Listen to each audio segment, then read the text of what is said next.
Welcome to the Hospitality Maverick podcast with me, Michael Tinkser. We at Hospitality Mavericks are here to inspire leaders to create heart-centered and profitable businesses from the inside out, the kind that both employees and customers love and support. In this episode, I have a very special guest, Joshua Kopel from Los Angeles, California. He's a Michelin-rated restaurateur, hospitality tech entrepreneur, and podcaster, a real veteran when it comes to hospitality. He has for the last 20 years been working and operating a number of hospitality businesses. We talked about how the pandemic had impacted him and his businesses, and just tell us right now there's a second lockdown happening in California, which means restaurants are shutting down again. And he predicts this not only in California but across the US, that up to 65% of restaurants will not be surviving this and opening their doors again. He also shares some great personal reflection he has been doing himself as he had time to think and reflect about how he wants to live his life. This conversation made me reflect a lot and start thinking about doing things in a different way as a business owner. So you don't want to miss this one out. As always, grab your notebook and enjoy.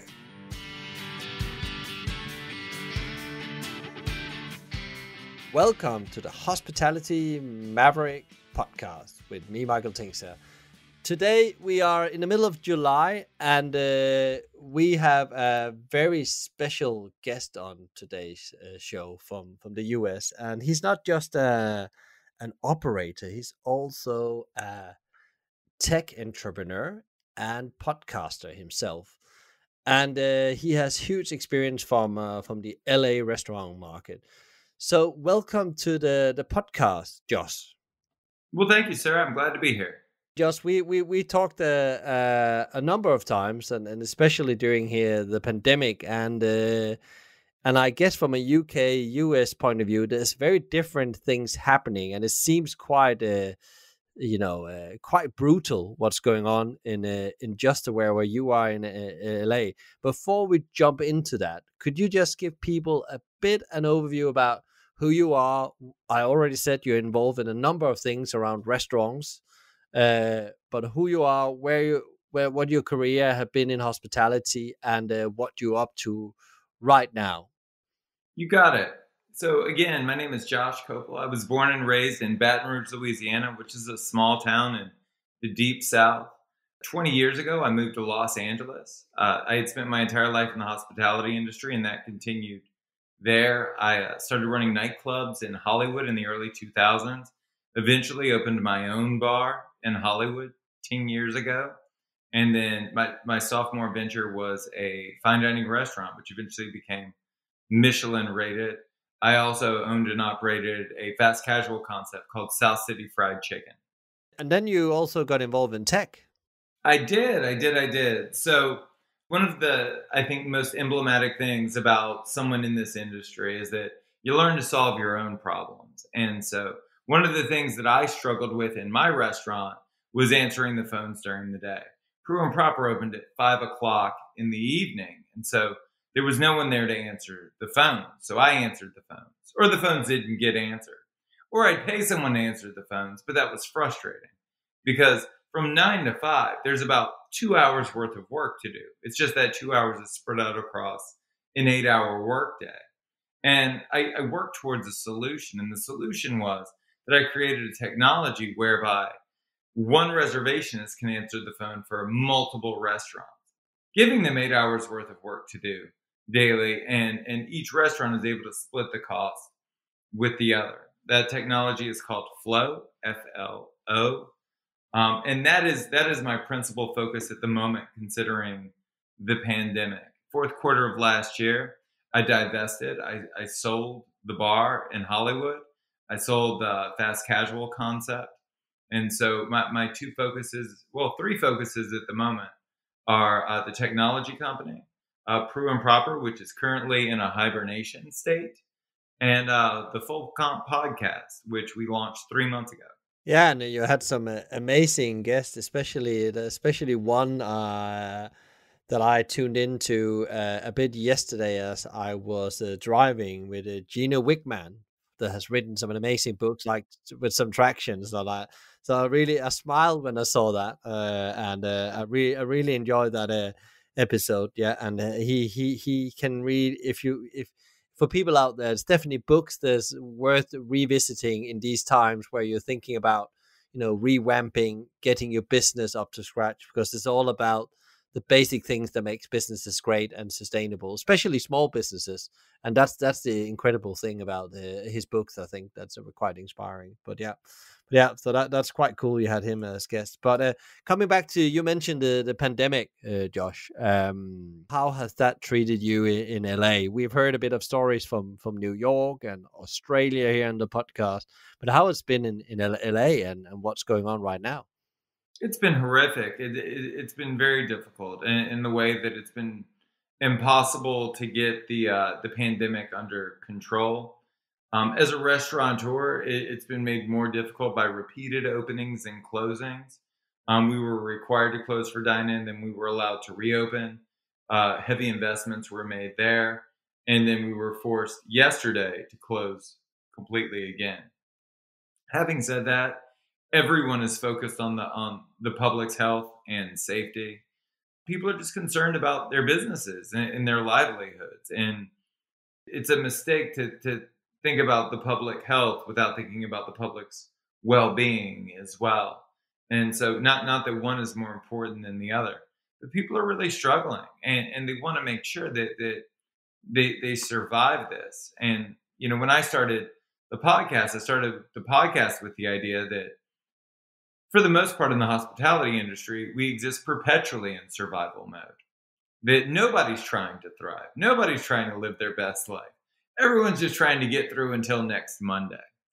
And I wondered if this pandemic could be an opportunity. I wondered if there was room during this great pause to rethink the foundational elements of this industry and start fresh, to improve the margins, to shorten the work week from 80 to 100 hours to 50 to 60, which is still more than most people work. I wondered if it was possible to create lasting cultural improvements within these businesses that we operate. And those are the ideas I've been exploring over the last few months. And what have the response been on, like, locally? Have you had people contacting you locally that wanted to talk, or had it been more like a global outreach to the industry? That is a great question. So let me start by saying that, and I don't know how it is in the UK, but in the US, every restaurateur does incredibly well until the day they go out of business. There is a pridefulness and a lack of transparency that has permeated the industry for at least the 20 years that I've been in it, where no one is openly talking about their struggles. No one is vulnerable and open and honest about the financial hardships and the managerial frustrations and the operational hurdles that we have to go through day by day. Working in this ever-changing business that is operated by people, that serves people. It's a very human experience. But when you talk to people and say, "Hey, how are things going?" They say, "Oh, it's great. Best year ever, best month ever, best week ever." And then they go out of business the next day. And so I thought that the pandemic would afford us the opportunity for that transparency.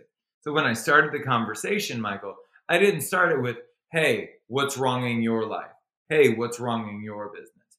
I started the conversation from a point of vulnerability. And I said, "This is what's wrong in my business. This is what's wrong in my life. These are the things that I'm struggling with." And nationally, the message resonated.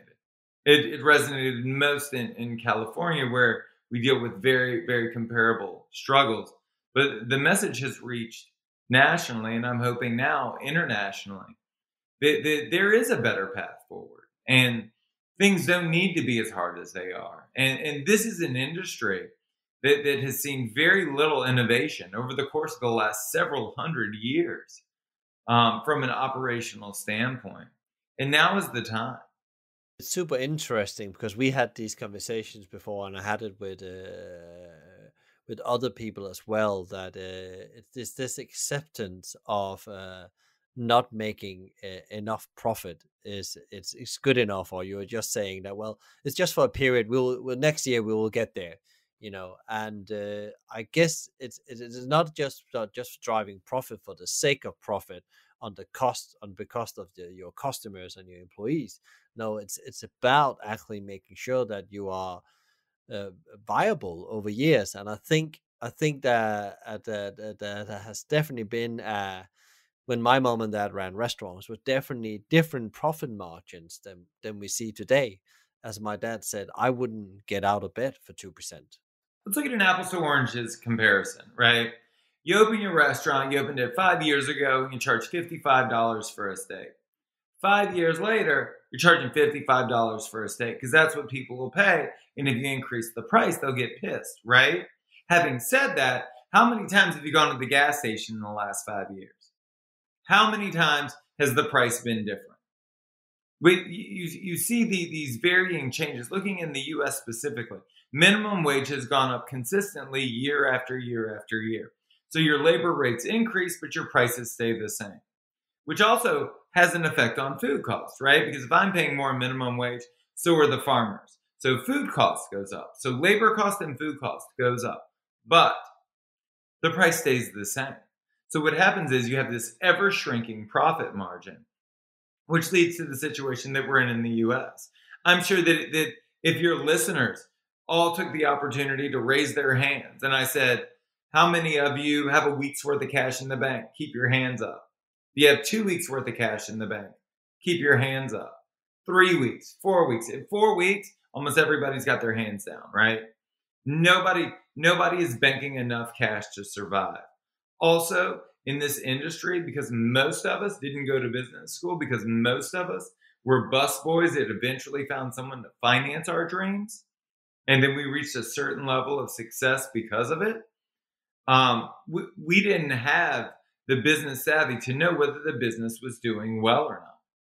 It's great to have $100,000 in the bank, but when your burn rate is $75,000 a week, you basically have $25,000 in the bank, right? Until next week. And then you're broken in the hole again. So there are these basic business practices and these foundational beliefs that operate in every other industry that don't in ours. And I think it's due to an excessive workload, meaning you're working 80 to 100 hours a week. There are infrastructural issues in the way that you can own a restaurant. And the simple fact that a dishwasher doesn't show up one day obliterates the next 24 hours for you. And then thirdly, it's the lack of understanding when it comes to cash flows. It is really what's hindered us most. Yeah, and I guess that the pandemic have just, what you're saying in between the line, the pandemic have just, in a way, elevated that issue around, there's like 3 areas you really need to master for run a restaurant successful. It's building your system, it's building your culture, and then being commercially savvy and know your numbers inside out and understand how you drive sales, of course, as well. And these are the 3 areas you need to master, what I've learned through a lot of hard-earned experience in this way. But again, I guess that the big problem is when things like this hit, there's just not enough cash to survive more than 1 week for many, 2 weeks, maybe even less for some. Well, and it's, busy isn't the goal, right? Profitable is the goal. And that's what I'm hoping comes out of the pandemic is, restaurateurs as an industry, we don't do a great job of working together. Everybody is undercutting everyone, right? It's now about large chains offering you 4 appetizers for $9.99. And it skews the consumer's perspective. They don't see the food as worth more than that. So, I'm actually in the process of writing an article, and it talks about how happy hour should be far less joyous because it skews the customer's perspective. And over time, then it's about driving traffic on Mondays, right? Like, how many discounts do I need to give? What do I need to do to get traffic on Monday? When I would say, maybe as an industry, we need to be less desperate. Maybe we need to be less afraid of going out of business, which is a bold statement to make. But I'll say this. Why don't, at least, and I can only speak for the US because, infrastructurally, our economy is set up a bit differently. What if you set up a restaurant where you offered the maximum amount of value that you possibly could, but you charged a rate where you could easily pay all of your bills, you could easily pay yourself, you could pay a subordinate, that way you're only working 50 to 60 hours a week. You're able to provide subsidized health care to your employees and give them a retirement program. What if you priced it out like that and then the market goes, I'm not willing to pay that, and you go out of business? But if everybody does that, the market will adjust. They will get used to paying more for good food and a good experience. I don't believe that we come out on the other side of this thing and go back to offering 2 for 1 or 3 for 1 or half off. I don't. I think it devalues the industry at large. I think it's desperate. I think if you have to offer discounts to get people in on a Monday, maybe you just don't open on Mondays. Maybe that's what it is. Or maybe you focus on building out your Friday, Saturday, Sunday business, and they only have a choice. The only choice is to come in on Wednesdays, Thursdays, Tuesdays. Maybe we all run 5-day-a-week businesses. I don't have the solutions, but I can tell you that through this great pause, we have the opportunity to ask really big questions and come up with really innovative answers. I think it's especially interesting the thing. Let's just stay with this very easy one: a number of opening days. If you just go back to, let's say, the 90s, where my mom and dad ran restaurants, they had a number of the units that was not open on a Monday, Tuesday, Wednesday, and they maybe only were open for serving in the evening. I think this 7-day thing has also been pushed on the cost you've taken on as an operator with your lease, and I understand that. There's a lease, you need to burn the asset as much as possible because you're paying extortionate rates and rents for this property. And I guess it starts again how you set up the business model. Actually put up some, what you're saying is like some clear principles about how you would like to operate on the other side, because this, as you call it, the pause, must make you able to reflect there's a different way forward. Because many operators, you say, they're always saying it's going great, but they're just on the borderline, either to burnout or bankruptcy. Question everything. Question every decision you've made professionally. I'll give you a great example. I'm all about opening the kimono. So at my restaurant, my rent is $21,000 a month. $21,000 a month. That is a huge amount of money. Did I make enough money in the first year to make that number make sense? Absolutely not. Second year? Absolutely not, but closer. We didn't really start making money until year 3. If I was able to go back in time with the same perspective that I have today, I would have turned to the landlord and said, I'll give you 5%, I'll give you $5,000 a month base rent, and I'll pay you 5% of my net sales. And prior to the pandemic, he would have made more than $21,000 a month. But I wouldn't have almost bankrupted myself year 1, year 2, and year 3 trying to cover that rental cost. We have to be less desperate, and we have to be less desperate as an industry. We have to be willing to walk away from deals that we know not to be good. We have to be less optimistic and more practical. And instead of saying, yes, I know that there have been 4 other restaurants in this space in the last 10 years, but I'm the one that's going to make it, we say we're going to hedge our bet. We're going to create a scenario where every strategic partner we work with is invested in our success. That is the path forward. Maybe not for you, maybe not for the industry, but for me. I will not move forward as an owner and an operator until I've devised a scenario whereby I am guaranteed to win, where the numbers work no matter what. That I've crafted a business that works on a sliding scale so that if I make $30,000 in a month, I make money. And if I make $100,000 in a month, I make money.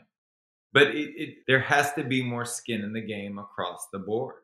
How did we even end up in a situation? Who built out the culture whereby people are bragging about working 80 to 100 hours a week, which I used to do, where people are bragging about how hard it is to make money and how high the failure rate is and how low the net profits are.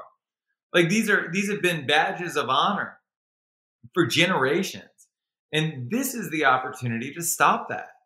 I just, and the reason I ask all of these questions and the reason I say all of these things that I think is because I didn't think these things 4 months ago. And I didn't ask these questions 4 months ago. All of this came out of the pandemic. It all came out of me no longer working 80 to 100 hours a week. It came out of me being on the unemployment line like everyone else with a restaurant that was in a hibernation state and wondering how I ended up in this place. How was it possible that at 40 years old, with 20 years experience in this business, I didn't know how financially insecure I was? And I don't need anyone to stand up and say, oh, me too, because I know how everyone else is doing because I see all the other restaurants closing around me. So I know we're all in the same boat. I'll just be the one to say it first. Like, when you start asking yourself those questions, I guess also it hurts, in a way, because it's a big thing to admit that I didn't know my numbers. I presumed I did, but I really didn't know and understand how painful this could potentially be. And you mentioned before we went on the podcast that now that the future locally with you look even more dire right now with them shutting down restaurants again. What are you gonna do if we just take the restaurant business? I know you have the tech business as well running, but I guess it's also depending on restaurants being open in some kind of form. But what are you doing to bounce back in this? In all this, besides asking these very relevant questions. What is the steps you're taking right now to come out better on the other side when that ever gonna happen in a month, 2 months, 3 months? What is your tactics? So I went back to all of my vendors. I renegotiated my rates. I went back to my landlord. I said I want to renegotiate the lease, and I would hate to think that anyone listening, and I'm sure I've done a great job of convincing you that I am far from a genius. I am just trying to figure this out like everyone else. The strategic advantage that I have over my vendors, over my landlord, over other restaurateurs is I see the path forward. And I'm willing to walk away from any deal that doesn't build out the life that I want. I asked myself 2 questions the day I shut down the restaurant. Number 1, what do I want my life to look like moving forward? And then 2, what do I need to do to get there? And how can I be of service to myself, to my family, to my community, and my industry in that process? And everything else became incredibly clear. I offered the $5,000 down and 5% of net sales to the landlord, and he said no. And I said, okay, then I'm going to walk away from the lease. I'm just not going to do this. I'm not. And then a real negotiation started, right? Once he realized that I didn't care. Once I told him, hey, I know that we know I'm screwed, but what you don't realize is you and all of the other commercial landlords are screwed too. I have this wonderful working relationship with Yelp. They are the sponsor for my podcast. They have provided me the platform that I use to have these conversations with people inside and outside of the industry. And through them, I've been afforded an amazing amount of data. And it looks like in the US, 53% of all restaurants are going to permanently close. What does that do to the commercial real estate market? Well, as an opportunist, I can tell you that I'll be able to get dozens, hundreds of second generation restaurants that are ready to open if I want. And it's not important that you understand that and that I understand that. It's important that my landlord understands that, right? Because that is an opportunity to negotiate. As I told him, this is a 6,000 square foot, 2-story restaurant. If I walk away tomorrow, this thing is going to sit vacant for 18 months and your mortgage is still due every month. And not to say that my landlord is a bad guy, because he's a great guy. But either we're working together or we're not. And the struggle for most landlords in this moment is that over the years, there have been ebbs and flows in business, but landlords have been largely unaffected. The rent still comes in on time, and it comes on time every month, regardless of economic conditions. And that's no longer going to be the case. Either they are going to invest in us and our future, or they're going to have a ton of vacancies. I think there's a couple of things you said. I think especially the thing about what kind of life do I want to have? Because, any business is determined by, how great the founder or the business owner feels. I know it gets different when you go up on corporate level and up there. We just talk about small businesses and restaurants, small restaurant operations.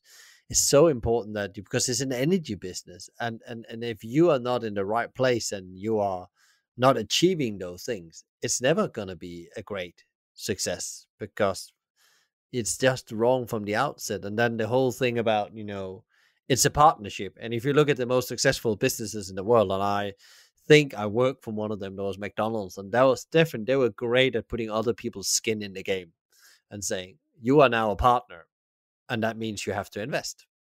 And then you will harvest further down the line. But you have to invest now to make sure. I think it's a very healthy approach in business that we all have to have skin in the game in some kind of way. And so it's not one person to lose all the time. I think that was some very good reflection about it. I really like the one that, because there's so many other things you can go and do than keep on putting money into a dream that's maybe not going to happen because the deal is just not right. You should walk away from that deal. You will probably walk away from that property deal if it didn't work out. Absolutely. Here's what I found in the last 4 months. Quitting is the hardest, easiest thing you'll ever do. I was so scared to have the conversation with my landlord. But when I said, I'll drop off the keys today, do you want me to drop off the keys today? It was cathartic. There was a release, right? Because I was taking control of my own life. I was taking control of my own destiny. The conversation that we could have for hours revolves around one concept, and it's fear. And it's something we should all talk about a lot more because everyone's afraid of going out of business. And I would argue, why? If you don't have a sustainable model, if it's not working, do all of the things that you need to do to make it work. And then, I don't understand why every restaurant in America wouldn't reopen with prices being 50% higher. And they should work every day to add 50% more value to that customer service experience, right? I don't think you shortchange the consumer at all, right? So maybe things are embossed or branded or, through culture, you're providing a more intimate and personalized customer service experience. Why wouldn't you charge what you need to charge? And why wouldn't you pay what you need to pay to get world-class people involved? It's the whole industry has been propped up because of fear. A 53% closure rate in the US doesn't tell you that the pandemic had a devastating effect on the restaurant industry. What it tells you is that the restaurant industry was devastated. And that was brought to light by a global pandemic. I guess it was just the last push you got there, the industry in general. I think that number 50 to 65 is from people I've talked across the world is the number everybody talks about in every market. So I think what the pandemic just is would just blow the card house. Michael, Microsoft has enough money in the bank to run for 6 months without taking in a single dollar. What are they doing right that we're doing wrong? Why can't we live that life? And it's because we are unwilling to advocate for ourselves. And I believe it comes from a good place. There's a restaurant out here called Chick-fil-A. I don't know if you have it in the UK. Yeah, they tried to launch it pre-pandemic, but they ran into some challenges getting into the market. But I know them really well, yeah. So they had a sign in the window. I drove by one about 6 months ago. They had a sign in the window and it said, if you have a servant's heart, please apply, we're hiring. And I thought to myself, as a restaurateur, as a hospitality professional, as someone that spent their entire adult life in this industry, I thought, man, that really resonates with me. I have a servant's heart. But I thought, what an amazing way to pre-select, right? Because most of the population is going to look at that sign and say, I'm not a servant. I'm not going to serve anyone. That's gross. I'll never work there. But it's a great way to pre-select. And it's also a wonderful way to describe, the sentiment and the motivations within this industry. By and large, we do enjoy serving people. And because of that, the public's acceptance is incredibly important. And so we don't advocate for ourselves. We spend our careers and our lives advocating for others, making sure that everyone has access to great food, making sure that every employee is happy. And we don't spend as much time focused on the foundational elements of our business that'll make us happy. Because I truly believe you can have it all. I don't think everyone can have it all. I think that the bloodletting that you've seen with a 53% closure rate is probably warranted. I think that it's speaking, at least in the US, that the market was saturated, and it was saturated by and large by people that had no business in this industry, by people that won the lottery or got an inheritance and decided they wanted to open a restaurant and, just jump into an industry that I've spent my entire life in and try and do what I do. I think that barriers to entry will be much higher moving forward. And I think that's a good thing. But I think that there's an opportunity now. And I know I keep saying the same thing over and over again, but to carve out the lives that we want for ourselves. And I don't think we have to look internally to do that. I think that you can look externally. Look at my podcast as an example. I had world famous sports marketer David Meltzer on and Gino Wickman on and all of these other people that have nothing to do with the hospitality industry. And yet they're able to contribute directly to the industry because more than anything, the restaurant business is a business. And so if we're able to take successful business fundamentals from other industries and implement them in our own businesses, we'll be better off. Yeah, and I guess it comes back again to not just seek inspiration from your closest network, as you often do in restaurants. You go to your friend that runs a restaurant and you take their advice. You actually need to think, if you want to really scale your business up to a successful business, you need to go and look at successful businesses, no matter what industry they've been in, and work with people that has worked with these businesses, because they understand the ins and out of this, and it's quite interesting. I always say it's quite funny. Jim Collins, I don't know if you know Jim Collins, an American professor that looked into successful businesses in his book Good to Great, but there's no restaurant businesses in that book. Right. And as I said many years ago when I finished my master degree in organizational change, and said, okay, we need to start to build so we built a business on the back of the philosophies in the Good to Great, and actually it helped us. We were not perfect, but we went on a journey looking at our business, and we were shocked how, I would say, poor we were at many things you needed to be good at when we started evaluating ourselves as a leadership team and organization. And that was our journey to become great. And that became the mission. And I think if you set out for that and actually get inspiration from different sources, as you say, you definitely will have a chance, and you start to think about it as a business as you go forward. Exactly. It's all about breaking the cultural norms within the industry. Jim Collins' book had a huge impact on my life as well. The biggest takeaway from that book for me was that the best employees, do not need to be managed or motivated. They internally motivate, they self-motivate, and they self-manage. And I think that that's a huge lesson. I spend most of my time managing my people, trying to convince them to show up on time, show up in uniform, know everything there is to know about the menu, and to show up, with a great attitude, excited and enthusiastic to share this experience with other people. But when I pivoted to what Collins describes as this self-management, self-motivation infrastructure, everything changed. I lost half the staff, but the half that stayed managed themselves. You think about all of the cultural norms. I'll give you another great example. Prim and Proper is a dry house, meaning the employees aren't allowed to drink on shift or off. They can't drink on site. We invest an incredible amount of money in training our people and making sure that they have the best life possible. Everything that I described in terms of a holistic perspective, whether it be, the fact that the restaurant achieved carbon neutrality in the month of March right before we shut down, or the fact that we offer subsidized healthcare to our people. We try to be the exception to the rule in every way. But in making that investment in our team, we couldn't let them drink on shift. And when I've said that before, in mixed company with other owners and operators, they gasp.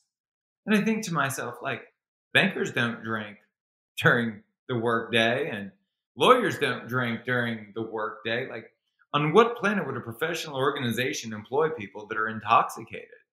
It was in looking outside the industry for the successful norms that exist that I was able to look internally into our own organization and say, it just doesn't make sense that people would drink at work.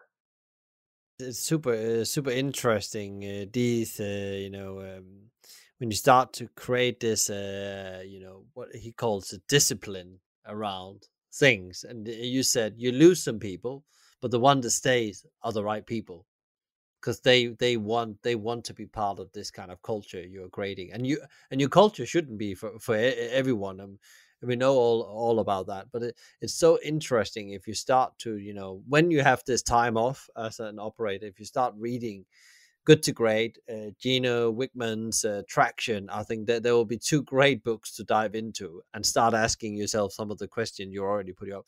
But coming a bit back to, so I want to talk a bit about this as well, because we set the bar for a very dire future for the food and drinks industry or hospitality.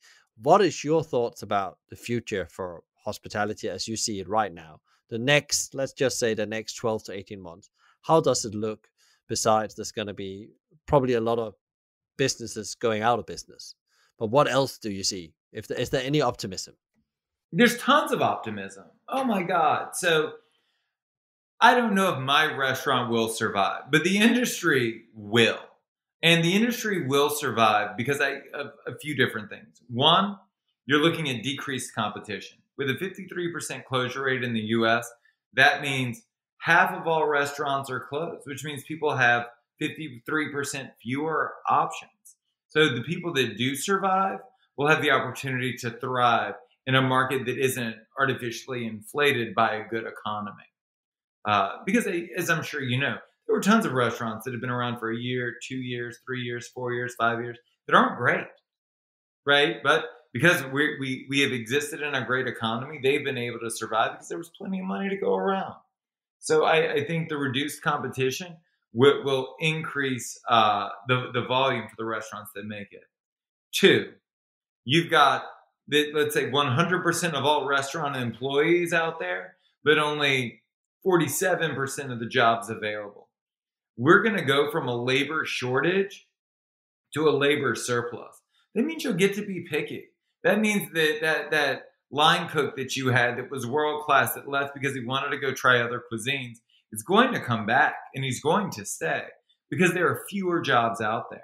And we're going to transition out of this phase of part-timers that aren't particularly interested in the industry. They're just looking for quick cash and easy work with flexible hours, into lifers, people that are truly passionate about hospitality, people that are truly passionate about giving a positive customer service experience, people that are truly invested in your dreams and your mission and the goals that your restaurant has set. Those will be the people that we employ, as long as we choose carefully. Lord knows they're out there. And then lastly, I think that what you'll see is, I think you'll see more responsible operation of these locations. I think that you'll see that it might take 80 to 100 hours to get the thing back up and running, but that people aren't going to want to go back to that life long term. And, as an example, I have a 2-year-old daughter. And so after spending more time with her in the last 3 months than I have in the last 2 years, I'm not going to go back to being absent in her life long term. It's not going to happen. I'm going to be the one that wakes her up in the morning and feeds her breakfast and gives her a bath at night and puts her down to bed. I want to be part of those processes. And my career will no longer sit center stage in my life. My career will contribute to my life as opposed to becoming my life. So, how do I envision things? I think that you'll end up with more money, a better staff, and a better work-life balance. I actually agree with you on all these things. If you use this opportunity, there's definitely a chance for creating that, because we have a blank canvas in a way. But how do you keep yourself, fit for fight in all this? Because you must also been under extreme pressure as many others when this hit. And how do you actually keep yourself like, focused, have the right energy, having time, because there's enough work to do, even though the restaurant is not open, I guess. And business is not usual. There's so much tidying up to be done after a collapse like this. I never stopped working. So it's the I closed the restaurant on a Sunday, and I was back at work the following Monday. It's for me, it's been about being in regular communication with my landlord, regular communication with my vendors, regular communication with my staff, just letting everyone know that I don't know. But when I do, everyone will know. Uh, I've been working on the hospitality services business. I was able to get a government subsidy, and through the tech company, I was able to create an initiative called the 60 for 60, where we're able to offer our entire suite of services to 60 restaurants for 60 days at no cost, no strings attached. And so, in building out that infrastructure and creating a true suite of services, whereby we're able to take care of all of a restaurant's incoming communications, whether it be telephone, text message, online chat. We're able to facilitate that communication with a dedicated reservationist, 8 hours a day, 5 days a week. And we're able to do it with no associated cost to help people get open and stay open. And then the podcast. Yelp has given me this amazing platform whereby I'm able to talk to millions of people a week. And I have used that opportunity selfishly to learn. So the people that I have on the show are the people that I have questions for. And it is a private conversation that is recorded and submitted to the public. But it's not like the premise is, oh, the world wants to know this. It's, I'm struggling to figure out the path forward. And I'm going to these individuals to figure out what they're doing so that I can then develop the plan for myself. So it's a very personalized journey taking place on a public platform. And then, the last part is my family. I'm doing what I said I was going to do. I wake up in the morning. I spend time with my family. I take my dog for a walk. I take my daughter to the park. We go to the beach almost every day. I'm really living my best life. And I can tell you that the financial hardships that we are experiencing as a community and as an industry in the short term can easily be offset by cherishing this time with the ones we love. Money will come and go, but my daughter's only 2 once. It's super interesting because it's more like, it's like you the way you keep yourself above the water in a way is having this infinitive mindset about it instead of the finite, that we're gonna run out, but you know there will be opportunities after this. And I guess also, I wouldn't even call you, by investing your time in different things, you grow with that, and means that you're stronger if you decide to continue your restaurant business on the other side, because you're building your skills. Because I think that's the most important thing I said to people. Well, don't stop. I don't mean work harder or longer. Find a balance and then continue innovating yourself and whatever you can innovate in your business, because there will be another side of this, and you have to be ready. And you're not ready if you hibernate and you're not doing anything, which unfortunately I've seen some operators made that decision, which I don't think is going to come out good for them in the other end. But I also seen other that works very hard in the background to do exactly what you said, be ready and have a more balanced life. And I heard that from more guests on the podcast and people I talk with privately as well, that this way of living, they don't want to lose that after the whatever the lockdown or the pandemic uh, is easing on the other side. So that's super interesting, Josh, that you had those reflections as well. Michael, we have to loosen our grip. We really do. We have to we have to sit calmly in the waters of uncertainty. There's no one that's listening to this podcast that can say today that they're doing exactly what they thought they were going to be doing at 16 years old, right? Our lives take unexpected turns, and either you commit and dedicate yourself to enjoying the ride, or you don't. But to try and plan out the next 6 months, the next 6 years, it's an impossible task. And the global pandemic just highlights something that has always been the case, right? You just don't know what's around the corner. All you can do is have this infinite mindset, like you said. Simon Sinek wrote a great book about it. Gino Wickman, in the podcast that we did, talks about specifically thinking of your life in 10-year blocks and saying, what are the goals broadly that I want to achieve in the next 10 years? And at 10 years after that, 10 years after that.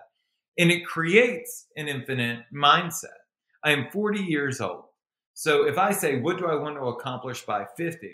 Does the pandemic even matter? And the answer is no, because it's a blip on the radar. Even if this pandemic obliterates my life for the next 3 years, I still have 7 years to get it back on track to achieve the goals that I wanted to achieve by the time I'm 50. Also, you can look at me as a 40-year-old and say, how many 10-year blocks do I have left? Probably 4 to 5. So what are the goals for each one of those blocks? And having a long-term mindset. And again, I'm not advocating that you come up with a 10-year plan. What I am advocating is that you set up goals for the next 10 years and the next 10 years after that. And you chart broadly what you want your life to look like during those blocks of time. Because in doing so, the pressure comes off. Yeah, and also you don't jump on everything. You ask those questions you mentioned in the beginning of the podcast.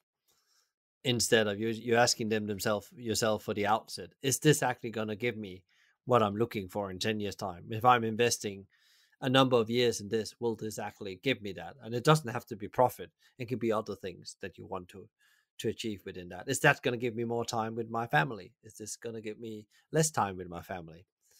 And if it's giving you less time and you wanted more time, then it's probably a bad idea. Here's the question that ruined my life, that obliterated my mindset and set me off on the path I'm on today. And it was the day I closed the restaurant. I thought to myself, I helped clean up and I dusted everything off and I made sure that everything was set up and we put everything away. And I thought to myself, my dream was always to become a restaurateur. When did I become a restaurant manager? Because being a restaurateur is more than just the paperwork, but I wasn't. I was a restaurant manager with an equity stake in the business. But that wasn't my dream.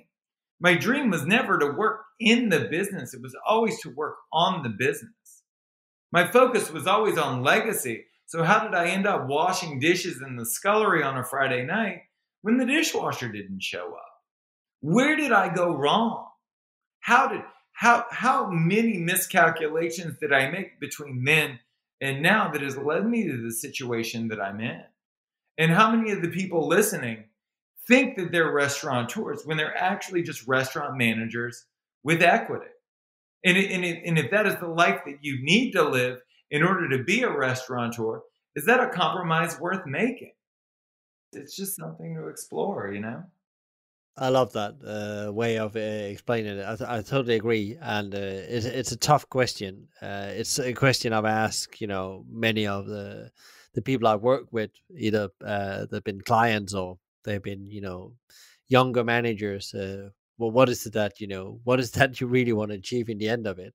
So the behaviors you're doing now, as you say, washing the dishes, there's nothing wrong with that. There's nothing because you can't go and do it, and there's always the off day or one day it's healthy to do and get your hands dirty, but you also have to ask you the question, what are the consequences of you doing that often? And it becomes like that's what you do every Friday or every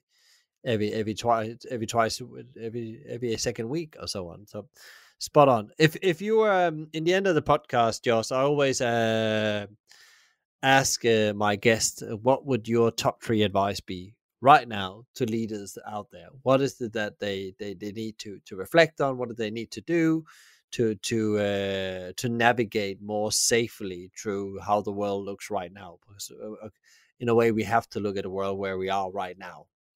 That's a great question. So first is, I would take the time as a human, as an individual, as a person, to very clearly decide what kind of life you want to lead. What does that look like? What time do you wake up in the morning? What do you do during the day? What time do you go to bed at night? What are your hobbies? What are your days off? Are you available by telephone to your employees? Answer all of those questions and paint a very clear picture of what you want your life to look like. Step 2, act on that. And if that means you have to sell your restaurant or walk away from your lease, do it. Because the third is, don't be afraid to quit. Like, quitting is a source of empowerment. There's this phrase called strategic quitting, right?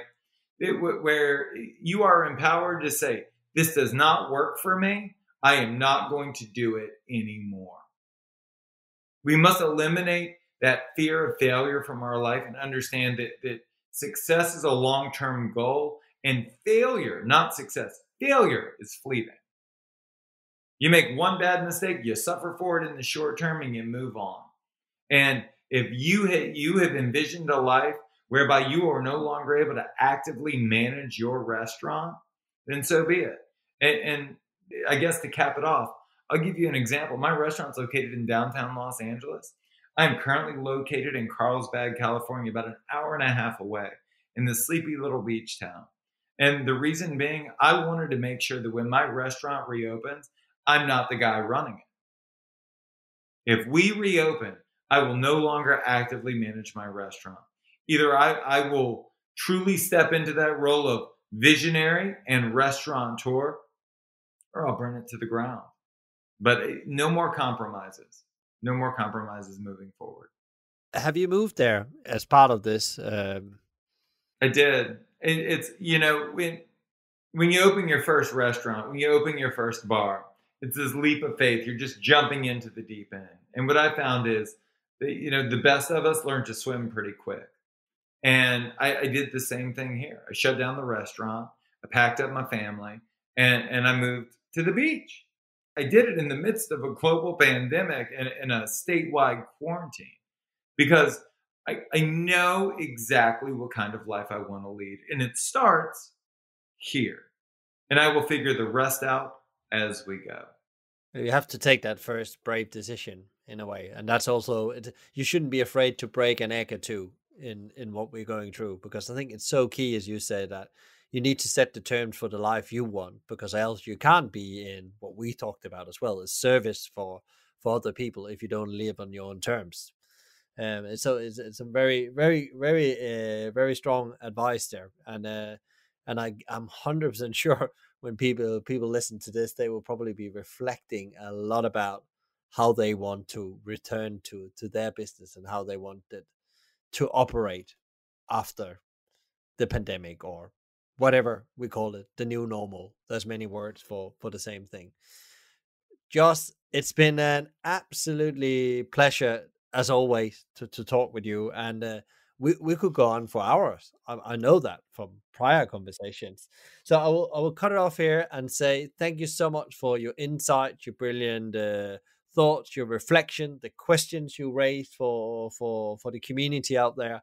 I'm sure there's going to be some positive response in this. I also want to send you, your family, the team you're working with in the different platforms you're working on, the restaurant, the podcast, and the tech company, all the power and energy and good luck you need to get on the other side of this. I love you for it, man. Thank you so much. I've really enjoyed this. Josh, thank you so much for your honest conversation about the challenges that are hitting you and how you are navigating the storm. And remember out there, don't fear to fail. If you enjoyed today's podcast, please give us a like, share, rate, or subscribe to one of our channels. Tune in next time for another interview, and in the meantime, find out more about us and subscribe to our newsletter at hospitalitymavericks.com. Thanks for listening, and be Maverick.